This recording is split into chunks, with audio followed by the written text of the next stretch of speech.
वैसे कहानियाँ बहुत अजीब हैं गंडापुर साहब की। आज तक उन्होंने जो कहानियाँ सुनाई पाकिस्तान की तारीख में कोई सियासतदान ऐसी कहानियाँ नहीं सुना सका। कभी वो बेशुमार पहाड़ क्रॉस करके कई जिले पार कर जाते हैं, और वो भी एक रात के पहर में कर जाते हैं, रातों रात।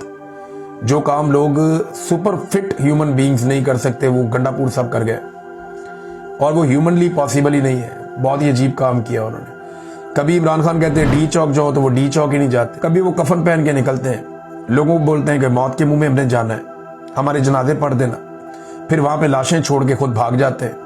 तो बहुत अजीब अजीब काम किए गंडापुर ने। फिर वो कहते हैं मैं 90 दिन के बाद सियासत छोड़ दूंगा अगर इमरान खान बाहर ना आया तो। अब ये बयान भी उनका 12 जुलाई का है। 12 अगस्त 12 सितंबर 2 महीने और 2 दिन तो गुजर गए, और 2 महीने और तीसरा दिन अब जारी है। पीछे 27 दिन रह गए हैं। अब गंडापुर साहब वादे के मुताबिक क्या रिजाइन करेंगे, क्या वो सियासत छोड़ेंगे, ये एक सवाल तो है, लेकिन मैं अच्छी तरह जानता हूं कि नहीं छोड़ेंगे, क्योंकि उन्होंने बड़ी मुश्किल से जो है वो ये ओहदा हासिल किया है, और इमरान खान साहब की बातें वो मान नहीं रहे, और इसीलिए नहीं मान रहे।